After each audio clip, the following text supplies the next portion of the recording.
What's going on, Muscle and Strength? Hunter and Lee Labrada here. Today we wanted to take you through what we eat for our pre-workout nutrition, kind of show you what me at 270 pounds eats versus him at 170 eats, and in the midst of it, competitive bodybuilder versus someone who's very much so eating for health, longevity, and just general well-being.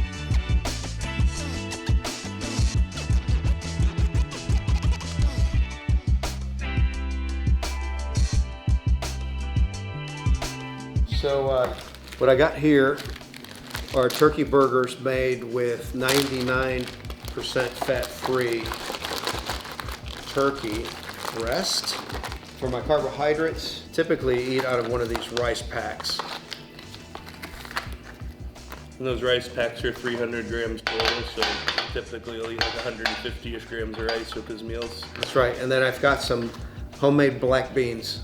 So this is a typical meal for me throughout the day, and I'll have this meal approximately an hour before I work out. What would you call that, 6 ounces of turkey? Yeah, I would say that this is about 6 ounces of turkey breast. And then what I'll have, for dessert, I'll have something like these mango slices, for a little bit extra carbohydrate. It just makes a great meal, more than enough protein in it.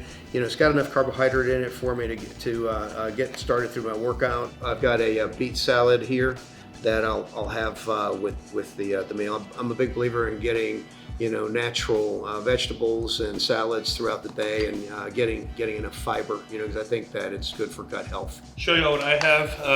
Like I said, it's pretty similar to what he has, just amounts that are applicable for me. I do travel a little heavier with my condiments and niceties, so I got some green onion, some flavor getting sauce, and a little bit of Japanese soy sauce. That'll all go on that, and then sesame seed, everything bagel seasoning, and truffle salt. These are all nice to haves except for this one. I will say that sodium is very important. Sodium is not the devil. Sodium is critical for muscle contractions and getting pumps. So even if you are watching your sodium, I'd highly recommend putting at least 500 milligrams on your pre-meal. I personally have 2 grams of salt on my pre-meal, so keep that in mind. Sodium is very important, but without further ado, this is what I'm eating for pre. So white rice, and it's supposed to be all chicken, but I didn't cook this morning. So there's 120 grams of chicken and then 80 grams of beef in there, and then 300 grams of rice. So like 80, 85-ish grams of carbs, and then the 200 grams of meat with it. And then lastly with this meal, I'll actually do 10 grams of ghee butter for the fats. I'm a big fan of ghee for a couple reasons. One, it's got like an antimicrobial effect in your gut. 2, it's a very healthy fat. And then 3, it gives your food a lot of flavor. So if you haven't checked ghee out, check ghee out. It also has a really high smoke point. It's great for searing steaks. Random tidbit on that one. So we'll throw all that together and we'll eat this. This being the pre-workout meal, I think the biggest thing to talk about is what foods should you be eating or should you not be eating pre-workout, and how far in advance should you be eating. We're gonna train legs after we eat this pre-meal, so I'll go back to earlier in my training days. I used to, obviously in an off-season setting, was slamming like a shit ton of food, and I'd just eat all the food and then drive right to the gym and train legs. And I'd probably throw up like 60 or 70% of my leg workouts for the longest time. He still remembers. And for the longest time, he was like, Hunter, I was just about to say, don't revisit your food. Yeah, for the longest time, I was like, Hunter, eat your food an hour and a half or 2 hours before you train. Throwing up all the time is not good. And in my mind, I was like, no, I'm just training so hard. I'm hardcore. I'm throwing up because I'm training so hard. No, it's because I had a big ball of undigested food there. He does know something, right? So biggest thing with pre-workout meal for me is going to be eating it at least an hour before you train. For a day like legs, I'll wait, typically an hour and a half or even an hour and 45 minutes before I'll start training. I typically do not eat anything that is dairy-based prior to a workout, because I have a tendency to revisit it if that's the case. So obviously no milk. You guys, if you've been lifting for football in high school, you've probably discovered that already. But no milk or eggs, those kind of things, prior to the workout. Keep it simple. I like just a lean meat, something that's easily digestible, something that's not super high in fat and that weighs you down. So no high fat meals for your pre-workout meal. You know, something that tends to be a little bit higher in lean protein and complex carbohydrates, maybe a little simple, you know, like a piece of fruit or something like that, but keeping it simple and like Hunter said, waiting about an hour, hour and a half before you get in there and start training. The goal is to get as much nutrients into your body as possible without causing your body to play tug of war with the blood. You don't want it to be trying to digest food while you're trying to train. So yeah, typically your stomach will win that battle. Yes, it will always win that battle. And it winning that battle involves it completely vacating anything that's in it. That's right. So we don't want to do that.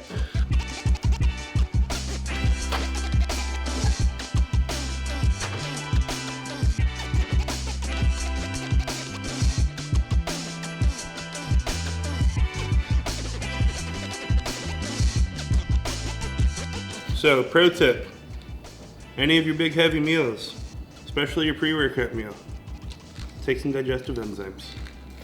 It makes a big difference. Low-hanging fruit in the bodybuilding world. Digestive enzymes play such a crucial role, you know, because again, it's what you absorb from your meal, not what you eat, okay? So you can eat everything that you want, but if you don't break it down and absorb it, you know, your muscles don't get it, it doesn't do you any good. You know, so that's, I think that's probably one of the biggest takeaways, you know, as Hunter mentioned earlier, you know, one of the pro tips is to start using digestive enzymes early on, especially for your heavier meals. You know, so that's one of the things that I still do today, you know, and here we are literally 45 years later, you know, that's how long I've been working out, and consistently week in and week out, you know, I still use digestive enzymes, you know, for the heavier meals. So I think that that's very, very important. And I still construct all of the meals, you know, starting with the protein first. You know, so we eat every 3 hours, you know, but every single meal has 30 to 40 grams of a high quality protein. You know, once you have that protein on your plate, then you add some complex carbohydrates and a little bit of essential fats, you know, or good fats, we call them if you want. Put a salad on there, some vegetables, you know, for the fiber and the micronutrients, the phytonutrients and that kind of thing, you know, but you build it from the protein up, and that way you're getting 30 to 40 grams of protein every 3 hours or so. Something that I'd just like to touch base on, you know, of then, back when I was 16 years old getting started versus now, you know, in my 6th decade, you know, and still working out and still feeling good. My joints feel great, muscles feel great.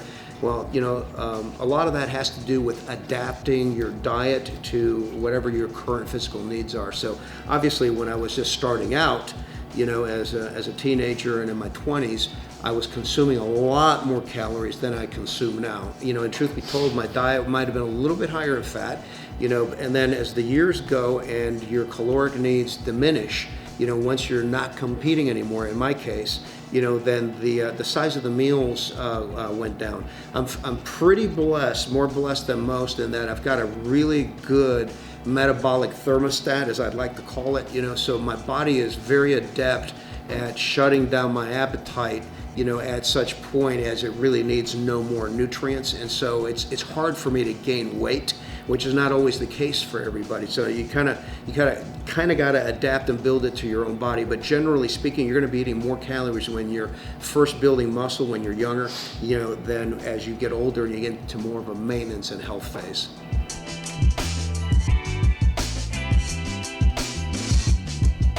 The people that spend like absolutely no time prepping their food and just eat like microwaved like ground turkey with nothing on it and white rice, that's like such a good way to burn yourself out, in my opinion. Yeah.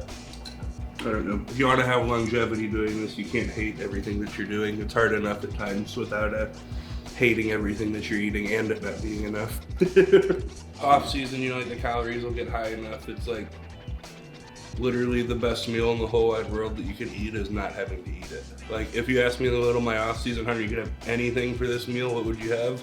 And it would still count nutritionally, I would say air, because I get a break from eating. So, you know, that contrast, you know, obviously in the prep where it's like, you know, you eat a meal, feel like you didn't eat, and then 2 hours later you're ready to start on your fingers, but you need to wait another hour before you get to eat another toddler-sized meal. So it's different extremes. It's an extreme sport, you know, one way or the other. So you might as well like your food.